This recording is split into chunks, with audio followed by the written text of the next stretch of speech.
This is CIS database and SQL. So what we did today was we reviewed. We getting ready for the midterm, which is in a couple weeks. We talked about that movement from data into information. We've covered a number of MySQL basics, and then we talked about internet access, how to use a browser to access information from a database. Why databases? Compactness, less paper, we can put a lot more data in a smaller area. Can access it faster, creates less work and drudgery, and it's current. The information inside the currency of the data.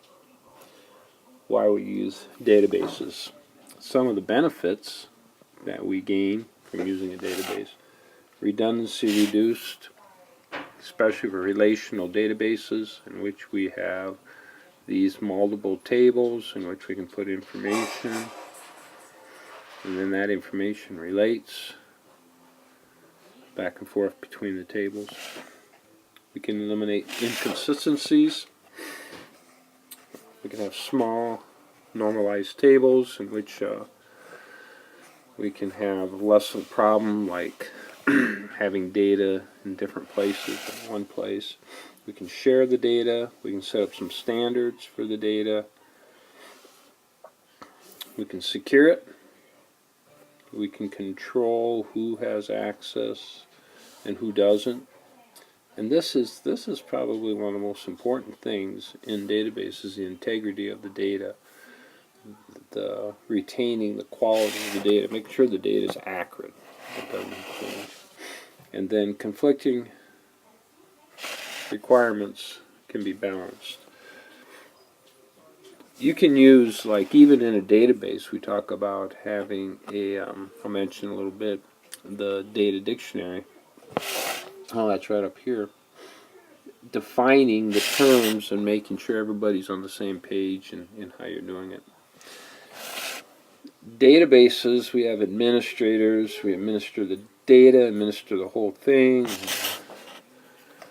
Chief Information Officer, you know, there's somebody, he or she, that's going to be over everything. And then usually there's somebody who manages the data itself in larger organizations. We'll move to the next page. Talk about data dependent. Long time ago, we used to have what we call flat files. People would write code, and that code then would write the data out to a file. And the data would be dependent upon the code. Today, we're more data independent.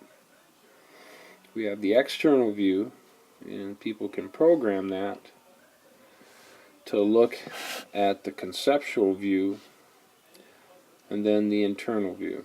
We have the physical way the data is stored. It can be stored in a way that that information can be moved in and out, and it's not dependent upon a particular set of code. So we group these together.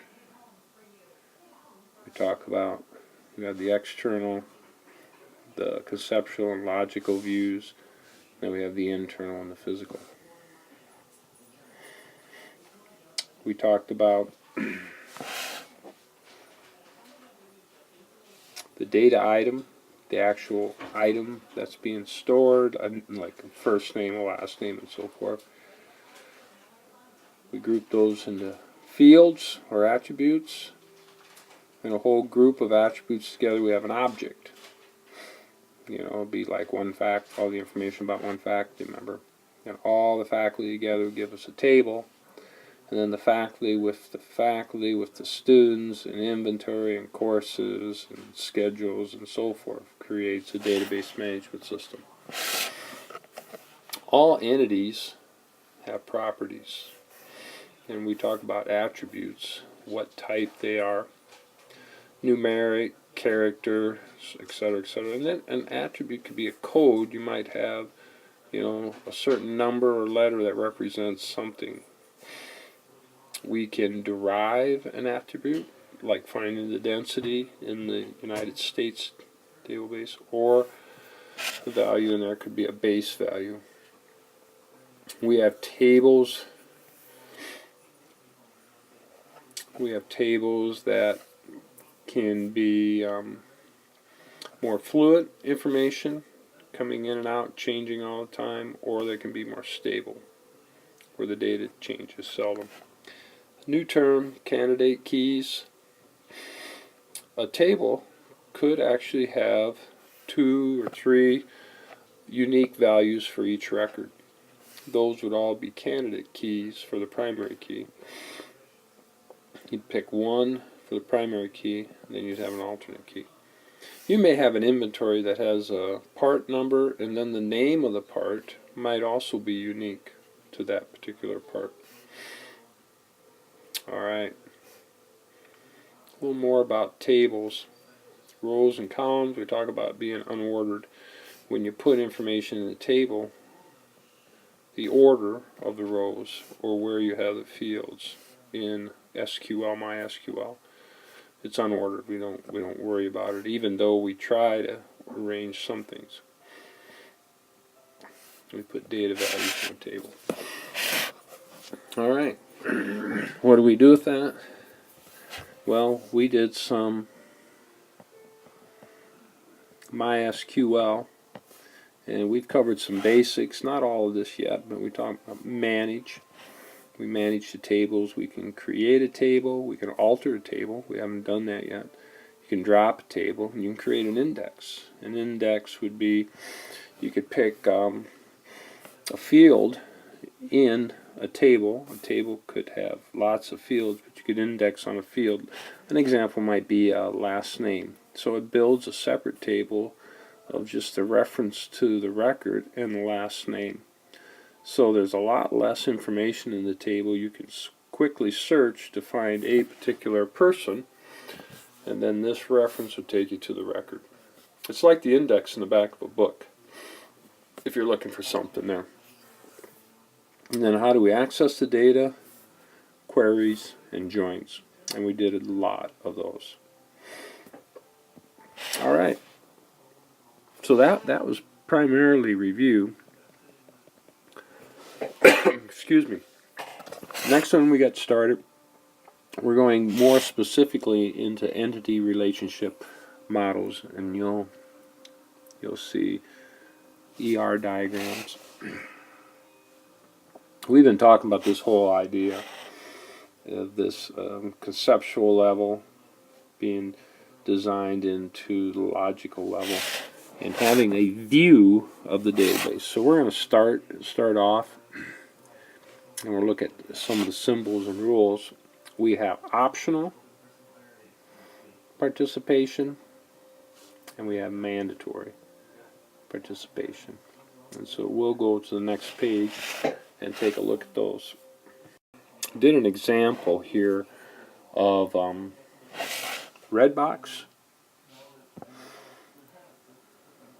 So that was our example.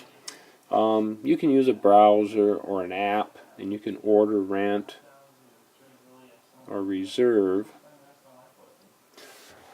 let's say, a movie. Now I know they have games, they have movies, and so we said they probably have customers, and then we have a table rental. You might have a location table, but the only ones we're going to use today, we're going to use movies, customers, and rentals. And so then we drew an ER diagram. Entity relational diagram. And so, let's take a look at this. So we have an entity, customer. We created an entity, rentals. And we have an entity, movies. Now there's more we're going to add to this. Then we did is we built the relationship, rents. Okay? A customer rents a rental, so to speak. So we built this relation. We have a single line here, and this is important. We have two lines here. So a customer, we can have lots of customers, but it's not required for all of them to have something rented. So this is not mandatory. That's optional. But a rental, if something is rented, it must have at least a customer. And each rental would have just one customer. But a customer could have many rentals. So the same thing happens over here. We have movies. We can have lots of movies, and they can be rented. Movies can be rented, but this is mandatory. The two lines is mandatory, and this would be like a one-to-one relationship. So in here for the rentals, we have all these rentals. If there's a movie, the rental must have a relationship to the movie. So the double lines are mandatory. The single lines are optional. And then we have our relationships right here. You notice they're like verbs. So what the students are to be working on, there is lots of information about entity relationships. What we're using the diagram for is from somebody called Chen from way back who developed this. But there are a lot of other ways to show these relationships between things. And we'll talk more later on about some of the different ways we do that. Alright, so that covers the main stuff. Now, up here, XAMPP, Apache, MySQL, PHP, Perl. I think that's what it stands for. You can download this for Windows or Linux. So if you have a Windows machine at home, you can install that, and that would allow you to, it gives you a way to manage your computer as a web server for all of those things. And so then you could practice that at home. You still need to, you'll still need to submit things to work server so I can view them. But this might be something, I've just started using it this week, so might be something you might want to look into. That's it.